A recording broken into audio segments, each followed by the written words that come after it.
আমরা হিন্দুরা কম বেশি বেশিরভাগ মানুষই বিভিন্ন দেবদেবীর পূজা করে থাকি, কিন্তু হয়তো আপনারা অনেকেই ভাবেন যে আমি এত পূজা করি, ঠাকুরের প্রতি এত ভক্তি থাকা সত্ত্বেও কেন আমি এত খারাপ অবস্থায় রয়েছি, কেন আমার ভাগ্য এত খারাপ, কেন আমি সুখের মুখ দেখতে পাচ্ছি না।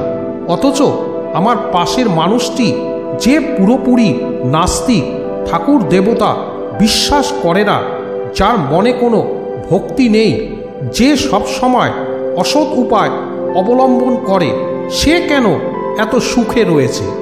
এই স্বাভাবিক প্রশ্নগুলি আমাদের অনেকের মনেই আসে বইকি, কিন্তু এই সমস্ত প্রশ্নের প্রকৃত উত্তর কি হতে পারে তা হয়তো আমরা অনেকেই জানি না, বা কেউ হয়তো ঠিক করে বোঝাতেও পারে না। কিন্তু আপনারা জানলে হয়তো অবাক হয়ে যাবেন যে শিব পুরাণ গ্রন্থে ভগবান শিব স্বয়ং এই প্রশ্নগুলির উত্তর তুলে ধরেছেন। তাই তথ্যগুলি সঠিকভাবে জানতে ভিডিওটি শেষ পর্যন্ত দেখুন। নমস্কার বন্ধুরা, আমাদের এই জানা অজানা চ্যানেলে আপনাকে স্বাগত। আপনি যদি এই চ্যানেলে নতুন এসে থাকেন তবে চ্যানেলটিকে সাবস্ক্রাইব করে বেল আইকনে ক্লিক করে রাখবেন, এরকমই নানা জানা অজানা ভিডিও সবার আগে দেখার জন্য। কেন ভালো মানুষেরা দুঃখে থাকে এবং পাপী ভণ্ডরা কেন সবসময় খুশিতে থাকে, এর দুটি কারণ আছে যা ভগবান শিব স্বয়ং শিব পুরাণে বলে গেছেন। সে দুটো কারণই আজ আমি আপনাদের বলবো। আশা করি এই উত্তর শুনে অবশ্যই আপনার মনের মধ্যে যে নানা দ্বিধা দ্বন্দ্ব রয়েছে তা কেটে যাবে, যার ফলে আজ আপনি সম্পূর্ণ নতুন রূপে ভগবানের প্রতি বিশ্বাস করতে শিখবেন। তা বন্ধুরা, ভগবান শিবের গ্রন্থ শিব পুরাণে বর্ণিত এই কাহিনী শুরু করার আগে আপনি যদি প্রকৃত হিন্দু হয়ে থাকেন তবে কমেন্ট বক্সে অবশ্যই লিখুন হর হর মহাদেব। তাছাড়া আজকের এই ভিডিওতে যারা লাইক সাবস্ক্রাইব করবেন, বাবা মহাদেব যেন তাদের সকলের ঘরে সদা সর্বদা তার কৃপা দৃষ্টি বজায় রাখে।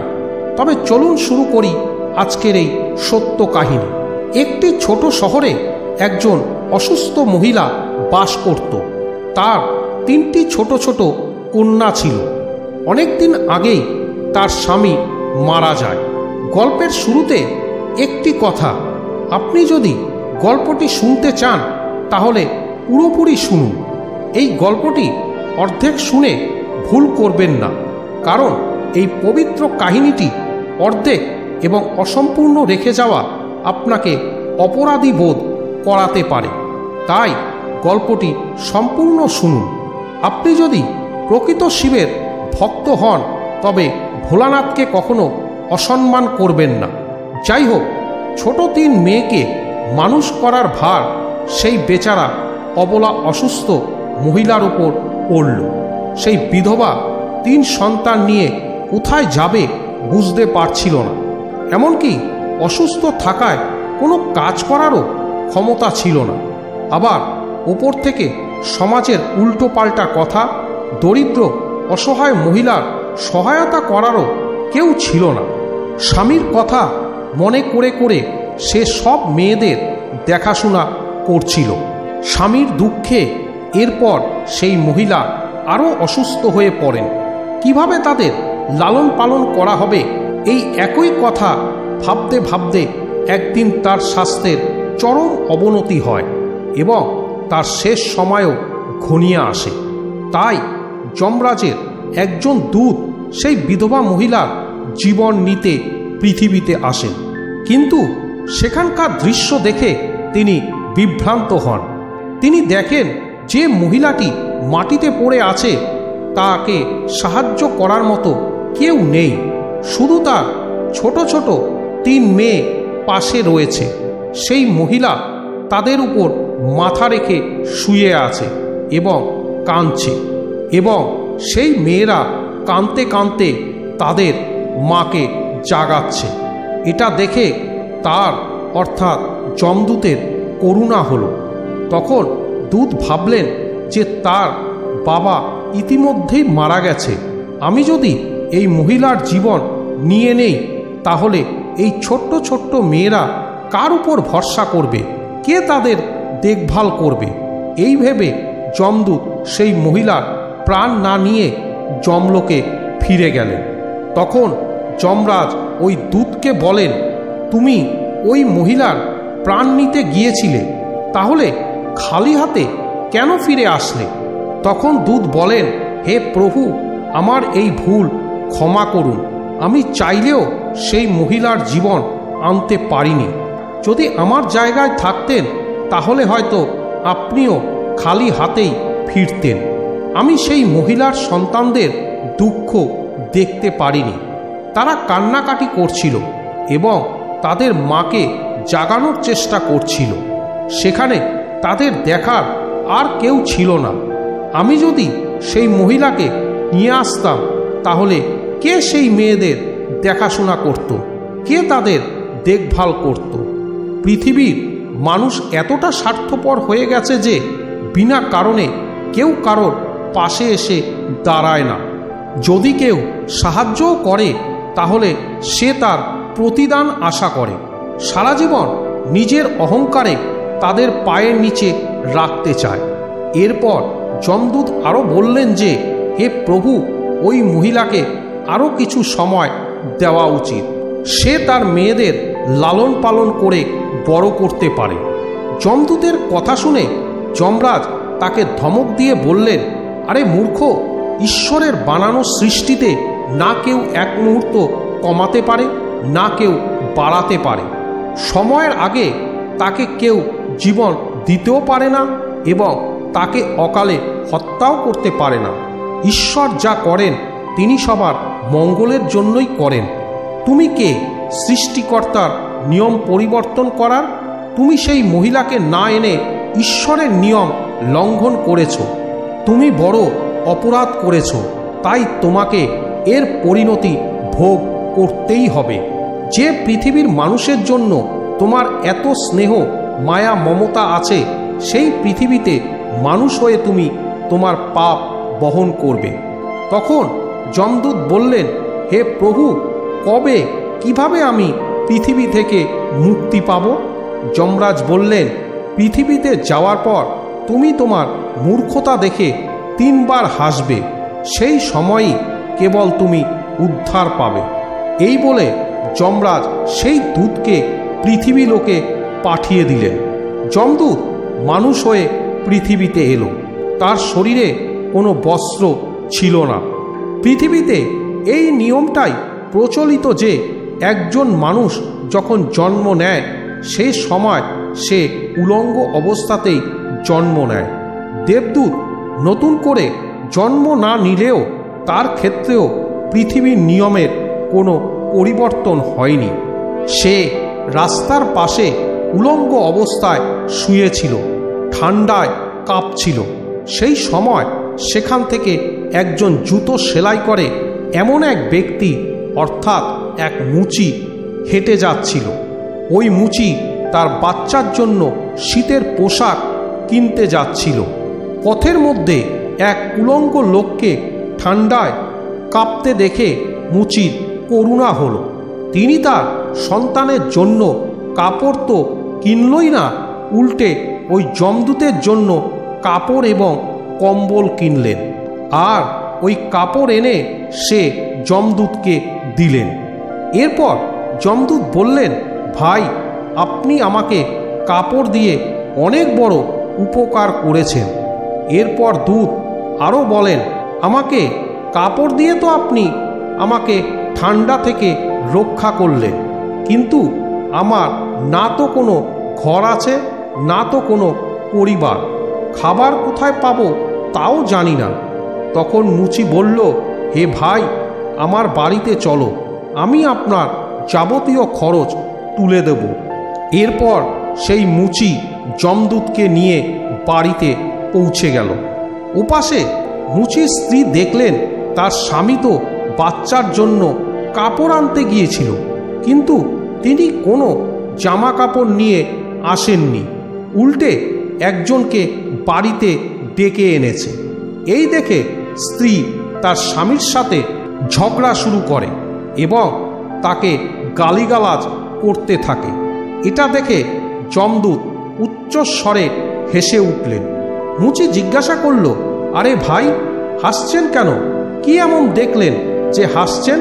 তখন যমদূত বললেন, ভাই, আমার এই হাসির রহস্য আমি আপনাকে বলতে পারবো না, সময় হলে তখন আমি নিজেই জানাবো।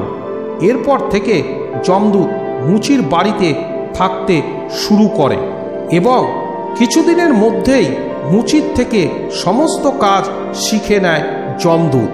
যমদূতের তৈরি জুতো ও চপ্পল ভালোই বিক্রি হচ্ছিল। কিছুদিনের মধ্যেই মুচি ধনী হয়ে গেল। তার জুতো বহুদূর পর্যন্ত বিখ্যাত হয়ে গিয়েছিল। এমনকি রাজা মহারাজারাও তাকে জুতা বানানোর আদেশ দিতেন। যখন থেকে যমদূত তার বাড়িতে এসেছিল তখন থেকেই তার ভাগ্য উজ্জ্বল হয়ে গিয়েছিল। টাকার কোনো অভাব ছিল না, সব কিছু ঠিকঠাক চলতে লাগলো। একদিন ঘটল একটা ঘটনা। রাজার এক সৈন্য চামড়া নিয়ে মুচির কাছে এলো এবং বললেন, দেখো, আমাদের রাজা এই চামড়ারই জুতো পরতে চান। এই চামড়াটি কিন্তু খুবই মূল্যবান, তাই একজোড়া জুতো সঠিকভাবে প্রস্তুত করো এবং এই চামড়া যেন একটুও নষ্ট না হয়। এই কথাটা ভালোভাবে মাথায় রেখো যে এই চামড়া দিয়ে শুধুমাত্র জুতোই বানাবে, ভুল করেও তার চপ্পল তৈরি করবে না। এই বলে রাজার সৈন্য চামড়া দিয়ে চলে গেল। অন্যদিকে মুচিও দেবদূতকে বুঝিয়ে বলল, দেখো, এটা রাজার কথা, এতে যেন কোনো ভুল না হয়। চামড়াও কম আছে, তাই চামড়া যেন নষ্ট না হয়। জুতোর কথা যদি বলে থাকে তাহলে জুতোই বানাতে হবে। যদি চপ্পল তৈরি করা হয় তাহলে ওই রাজা আমাদের কঠিন থেকে কঠিনতর শাস্তি দেবে।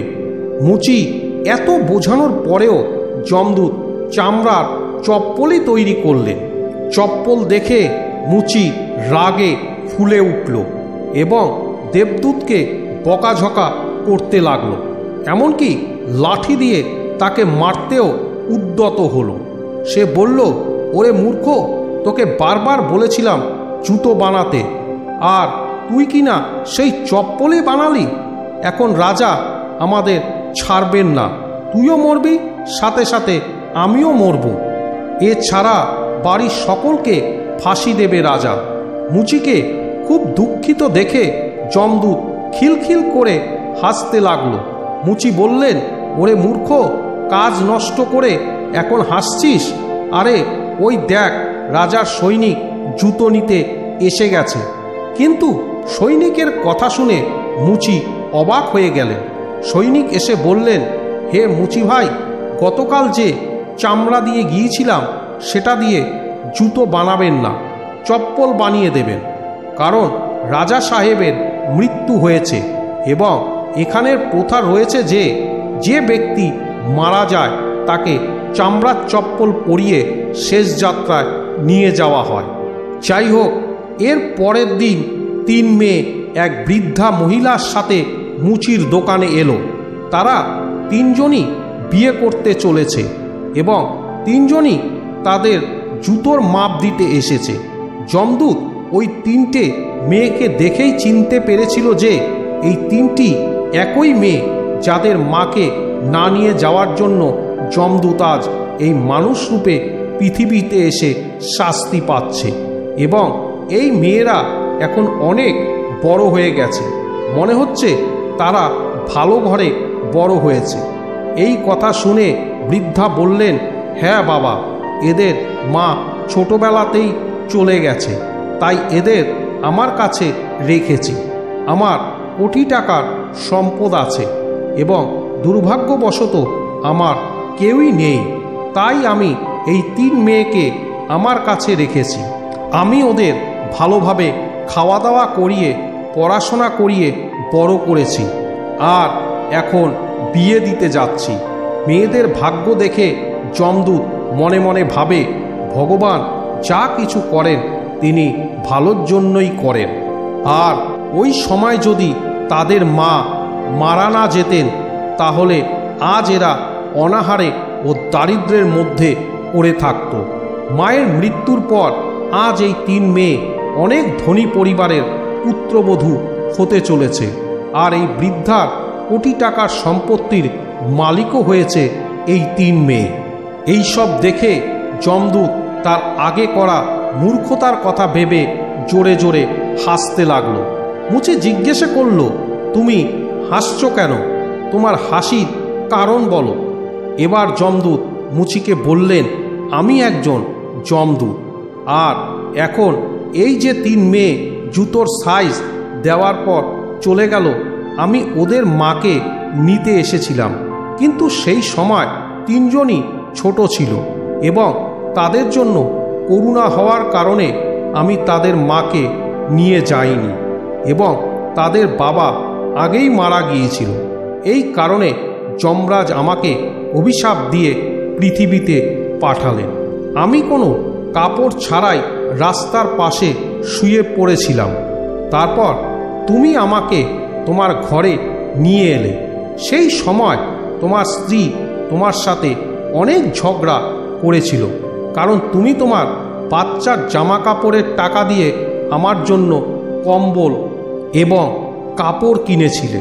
সেই সময় প্রথমবার তোমার বউয়ের বোকামি দেখে খুব হেসেছিলাম, কারণ তোমার স্ত্রী লাভ দেখতে পাচ্ছিল না, যা আমার আসার পর তোমার বাড়িতে ঘটছিল।